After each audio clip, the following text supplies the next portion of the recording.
Salut tout le monde, ici Marc-André Morel et bienvenue à une autre vidéo.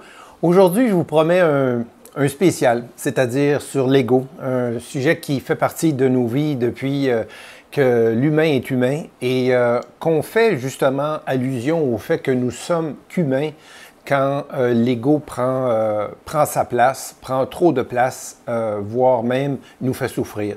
Parce que l'ego, c'est la question de la souffrance. C'est-à-dire, si on écoute, par exemple, Eckhart Tolle, il va nous le prouver de façon magistrale que notre corps de souffrance, l'ego, c'est la famille, qui est toujours, je vous dirais, en opposition à notre essence même, c'est-à-dire non seulement la personne que nous sommes, mais en dessous de la personne, avec notre personnalité, nos traits de caractère, etc., il y a notre essence pure en tant qu'humain, c'est notre âme, c'est-à-dire c'est la partie où on est bien, quand on est en paix, quand on est serein, quand l'amour avec un grand A fait partie en fait carrément de notre chimie intérieure et que évidemment elle se manifeste avec notre solitude où on peut être carrément bien sans avoir à être distrait par du divertissement ou des personnes qui nous sont chères ou quoi que ce soit,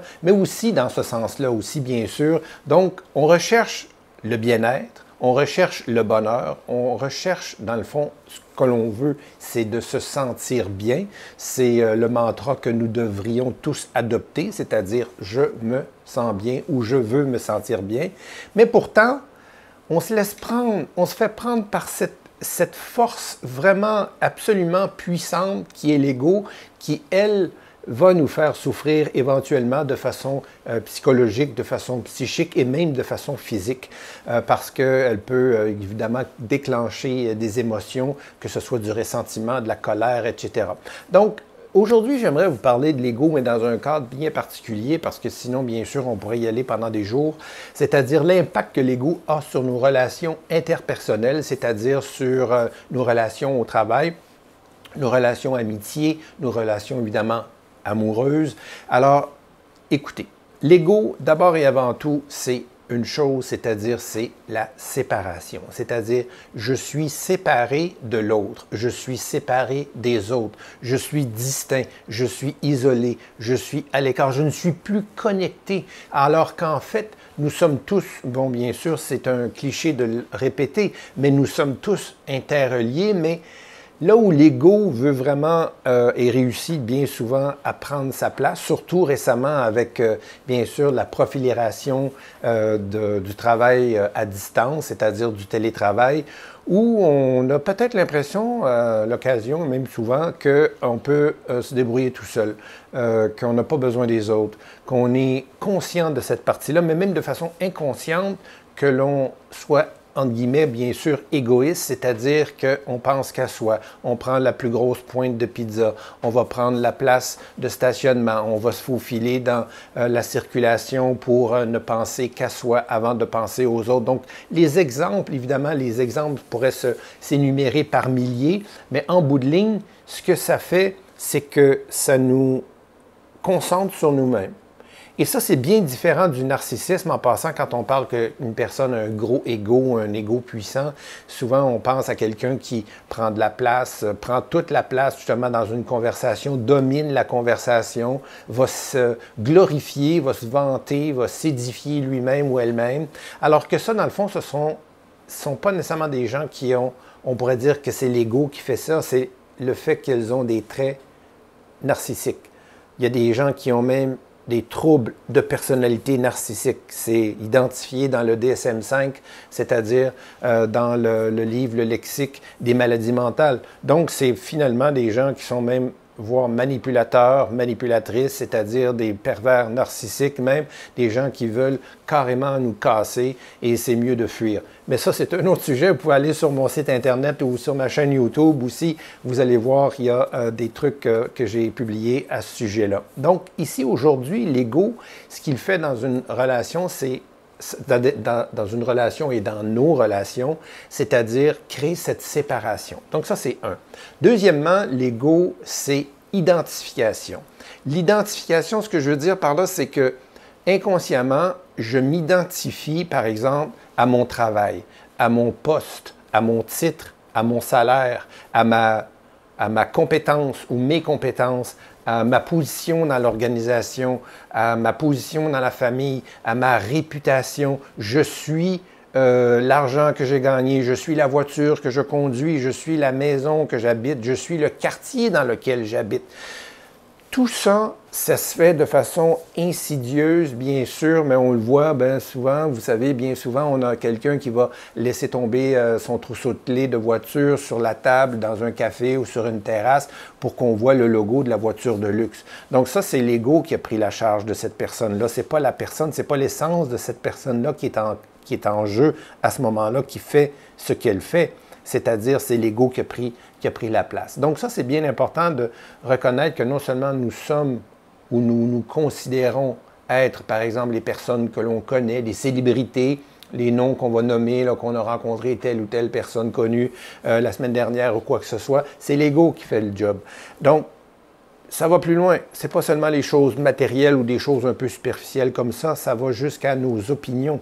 Et Dieu sait que maintenant, depuis quelques années, grâce aux réseaux sociaux, mais aussi depuis la pandémie, où là, on a eu une polarisation vraiment des opinions par rapport à la question médicale, vaccinale, qui évidemment qui était reliée à la fameuse pandémie de la COVID-19.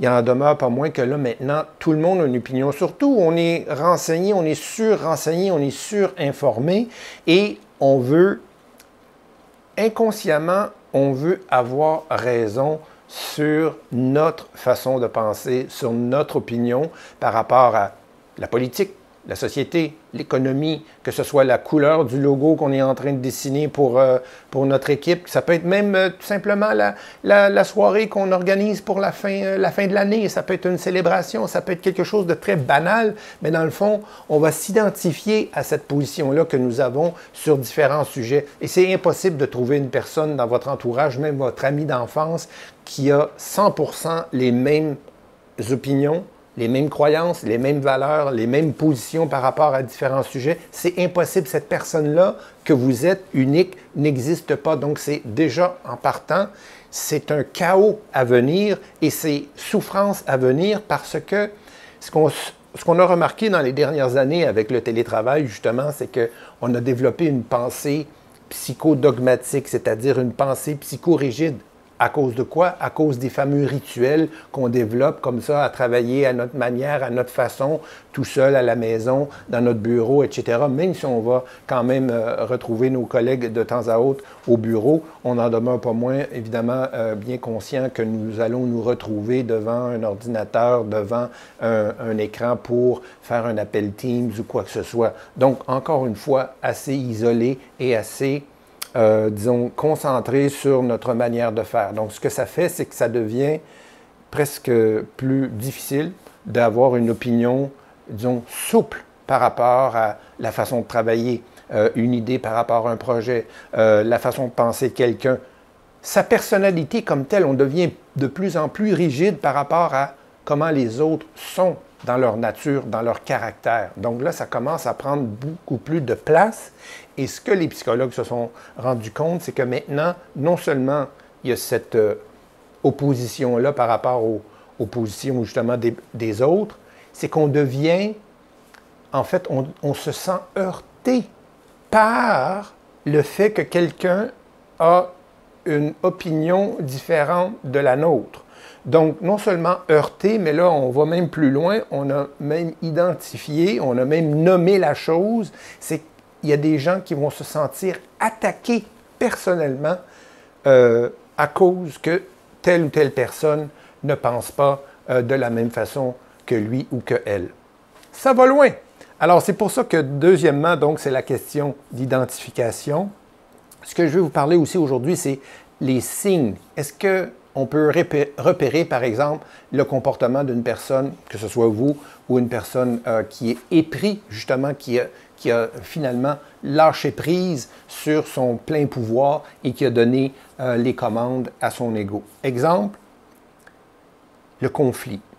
L'ego adore le conflit. Vous savez, quand on a des conflits réels, des conflits d'idées, conflits de personnalité, conflit d'opinion, peu importe, conflit d'horaire avec quelqu'un. Et là, bon, c'est des choses qui sont assez facilement gérables quand on y pense. C'est une discussion, on peut avoir à élaborer un peu plus nos communications, etc. Et ça devient quelque chose du passé. On règle le cas. Mais par contre, il y a quelque chose de beaucoup plus viscéral à l'intérieur de tout ça, c'est-à-dire la fabrication ou la perception de conflits. Donc, ce que je veux dire, c'est que là où on s'imagine qu'il y a quelque chose avec quelqu'un, exemple, on ne vous a pas répondu à votre courriel depuis 3 jours.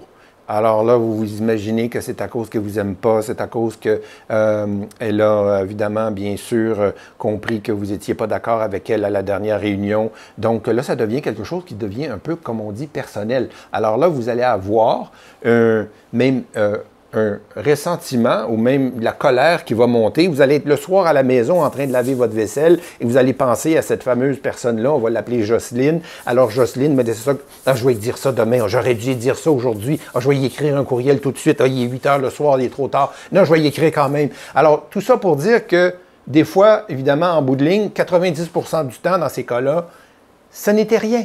C'était tout simplement parce que soit elle était malade, qu'elle n'a pas répondu, qu'elle était occupée, qu'elle n'a pas vu le courriel passer, peu importe. Il y a toutes sortes de fabrications comme ça qu'on se fait à partir d'un rien ou d'une interprétation. Et alors, comme on appelle, se faire des suppositions. Et après ça, bien évidemment, ça se construit. Et ça, c'est l'ego qui est en marche. L'ego adore les conflits. Autre façon de voir qu'on est justement pris par l'ego, c'est qu'on a tendance à se comparer. Donc, se comparer au niveau de nos compétences, au niveau de notre statut social, des revenus qu'une personne semble avoir et que nous, on n'a pas. Ça peut être aussi la question à l'inverse, nous, on a des revenus plus élevés que telle ou telle personne. On peut avoir même des commentaires, des jugements qui viennent autour de ça. Donc ça, c'est la façon de se comparer. Ça peut être dans les choses éphémères ou matérielles, mais ça peut aussi de se comparer par rapport à telle personne est plus créative ou telle personne semble avoir plus justement d'entre-gens ou « Ah, elle a eu la promotion, pourtant on est allé à la même école et moi j'avais des meilleures notes que lui ou que elle. » Alors pourquoi 2 ingénieurs qui ont étudié à la même polytechnique pendant les mêmes années ou à peu près vont se ramasser finalement à avoir des positions différentes dans une organisation? Mais ça, ce n'est pas rapport avec vous du tout. En fait, ça ne concerne que vous, votre chemin, et ça, c'est le chemin de l'autre. Mais pourquoi on fait une comparaison? C'est l'ego. L'autre chose aussi qui fait qu'on peut voir quelqu'un qui est pris par l'ego, l'ego a pris le dessus, c'est quand on a un esprit de revanche. Quand on se dit « Ah, tiens, tu ne m'as pas répondu à mon texto, ça fait déjà 4 jours, alors tu vas voir, moi, la prochaine fois, quand tu vas m'écrire, tu vas voir que moi aussi, je suis capable de te ghoster. » Même chose pour un appel téléphonique ou tout simplement un courriel, peu importe. On a cet esprit de revanche-là qui vient de façon un peu naturelle. On va se dire, bon, ben c'est parce que je suis simplement humain. Oui, mais c'est parce que c'est l'ego qui a pris le dessus. C'est pas ton âme, c'est pas ta personne, comme ton essence même qui est en train de rechercher la paix à ce moment-là. Donc, tu as le choix de choisir la paix à chacune de ces occasions-là qu'on vient de nommer, là, les différentes façons. Alors, pourquoi est-ce que là, on est toujours plus tenté d'aller vers cette partie-là qui est plus souffrante même, qui est l'ego? Alors ça, c'est évidemment, c'est la question à 10 000 parce que c'est la partie sur laquelle nous serons toujours non seulement en confrontation, mais en train d'essayer de trouver une manière non seulement d'équilibrer, mais de carrément le plus possible de réduire l'impact de l'ego sur notre vie personnelle, sur nos pensées. Vous le savez, la pensée, c'est la décharge électrique. La pensée amène une charge magnétique dans le corps, donc des émotions. Les émotions nous amènent à avoir des comportements. Les comportements amènent à nous avoir des expériences. Les expériences nous amènent à créer un certain environnement. Et à partir de cet environnement-là, c'est là qu'on va commencer à redessiner le circuit ou les circuits neuronaux, donc la fameuse neuroplasticité, ça se fait à partir d'une pensée, et bien souvent la pensée, si elle est influencée par l'ego, bien là on s'en va dans une mauvaise direction et ça va faire en sorte que vous allez avoir des réflexes, et vous allez avoir des réactions qui vont être nourries finalement par l'ego. Vous allez même avoir recircuité votre propre cerveau. Alors c'est bien important à chaque fois qu'on a, on a l'impression ou qu'on est conscient qu'on a justement été happé par l'ego, d'en être conscient et de se dire, OK, là, je suis conscient et là, je vais dire, bon, tiens, par exemple, je vais prénommer mon ego. Ben oui, je vais lui donner un nom, comme moi, je lui ai donné le nom de Jean-Claude. Jean-Claude, c'est sympathique. Je ne connais aucun Jean-Claude dans ma vie personnelle et professionnelle, donc je ne peux pas dire que j'ai un billet quelconque. Alors là, je me dis, à chaque fois que j'entends, évidemment, j'ai ces pensées-là, que j'ai tendance à avoir un esprit de revanche ou essayer d'avoir raison, comme on a aussi évoqué tout à l'heure, tous des signes que c'est l'ego qui prend le dessus. Mais à ce moment-là, je vais dire, OK, Jean-Claude, c'est bon.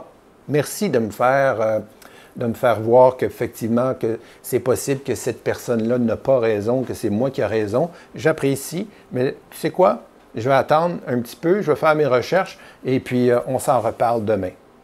Pas besoin d'en reparler demain, pas besoin de quoi que ce soit, mais à ce moment-là, il y a une lumière qui s'est allumée. Vous avez justement été capable de donner moins de place à votre ego, d'avoir peut-être pas évidemment éliminé, mais vous allez avoir réussi tout de même à réduire l'impact que l'ego a non seulement sur vos relations, mais comme vous le savez, nos relations ont un impact sur nos résultats ont un impact sur notre satisfaction personnelle, sur nos revenus, sur notre qualité de vie, sur notre bien-être, et c'est un cycle comme ça qui n'arrête pas de tourner. Donc, le plus possible de comprendre que l'ego fait partie de notre vie humaine, oui, mais ce n'est pas parce qu'il est là à cette ampleur-là qu'il est obligé de rester là à cette ampleur-là, parce que là, maintenant, vous êtes conscient de certaines choses et vous allez être capable, avec le temps, de réussir à le diminuer et à faire en sorte qu'il ait moins d'impact sur vous. Alors là-dessus, je vous souhaite évidemment de grandir, de devenir la personne que vous devez devenir, comme disait Abraham Maslow, et on se voit à la prochaine vidéo. Salut!